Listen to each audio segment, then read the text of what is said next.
He's right there ready to talk to you. Speak to him. Couple things. The church is not only a preaching institution, it's a body. See that in your outline?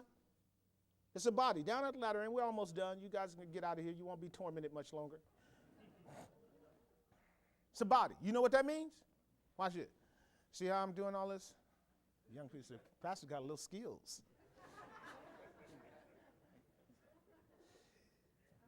What that means is that we are made to be interdependent with each other in the cause of Christ.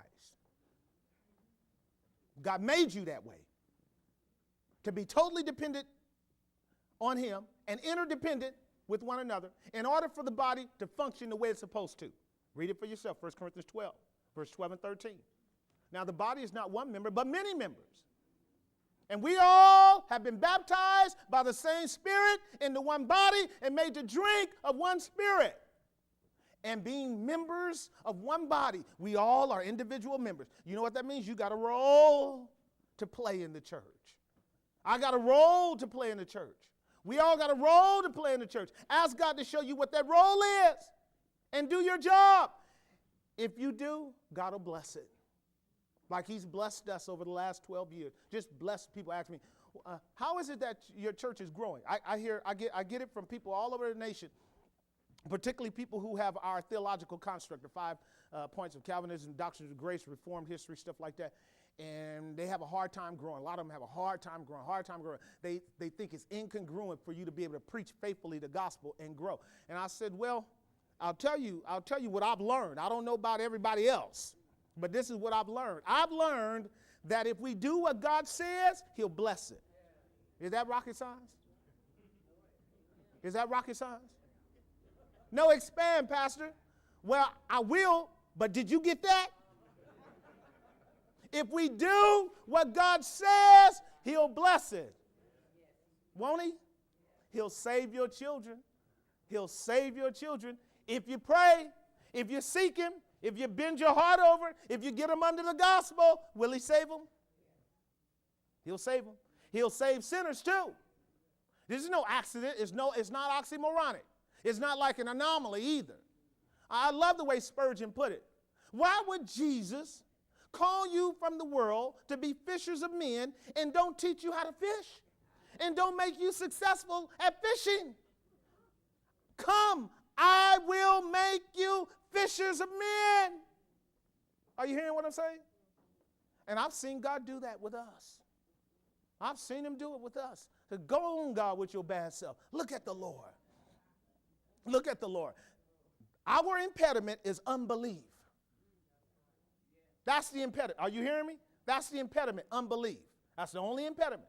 No other impediment. No other impediment. God's will is that sinners be saved. God's will is that his name be proclaimed. God's will is that Christ be exalted. God's will is that the earth be filled with the knowledge of the glory of the Lord. How's he going to do that? You got to raise up preachers. You got to raise up churches. Got to raise up ministries. Am I making some sense? That's what the local church is all about. Sound doctrine, fervent charity, zealous evangelism. Zealous evangelism. Well, how's your church growing? I'll tell you a couple things. It's not just a radio ministry. Radio ministry is just a small facet. You know what it is? It's folk just simply taking the CDs and the cassettes and going and sharing them with people. The majority of the folks that are coming into Grace Bible Church are because other people are sharing the gospel with them. Am I telling the truth? That's what it is. I've watched. I've observed. That's how it goes. I'm thinking, ain't nothing hard about this. This is what the book of Acts did. You preach to people. People enjoy what you preach. People share with others. Others come. And that's the way it's supposed to be. But I'll tell you what happened. I'm done right here. I'll tell you what happened to me about 5 years ago when we were going through a real tough time. And it became apparent to me that we were sort of at a crucial crux. And God showed me that it was time to simply pray. Just simply pray and wait. 5 years ago. 5 years ago, we are about 3 times larger today than we were 5 years ago. You know what it taught me? Just the perfunctory of going through the motions of religion doesn't get God to move.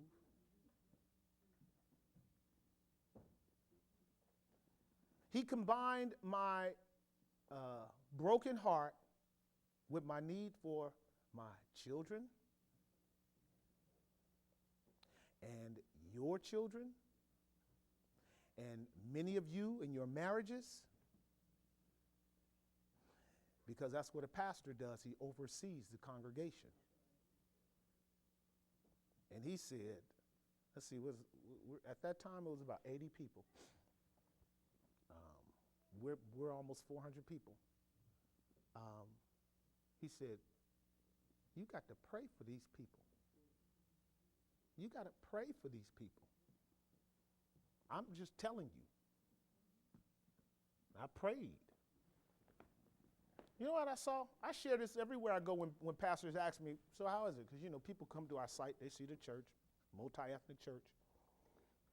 A bunch of people showing up every Sunday. We don't have all of the fanfare, the music. You know, we're not doing talent shows. We don't have go-go girls running around here. We just don't. I can't wait till I'm working on my guitar because I'm learning music because I can't wait to build an ensemble of music here. Yeah.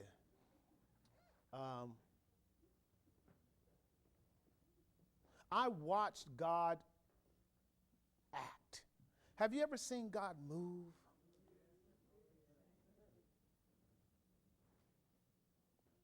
Move. Do something where you had a visible, sensible manifestation of God move. I have. I watched it. I watched him change hearts. I watched him change people's attitudes. I watched him give people a love for the word. I watched this.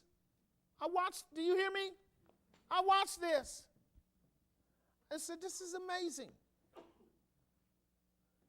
What God would do if God's people prayed. Keep preaching, keep praying, keep loving one another, and keep exalting Christ. That's the key. Amen. All right, let's stand and sing our last hymn.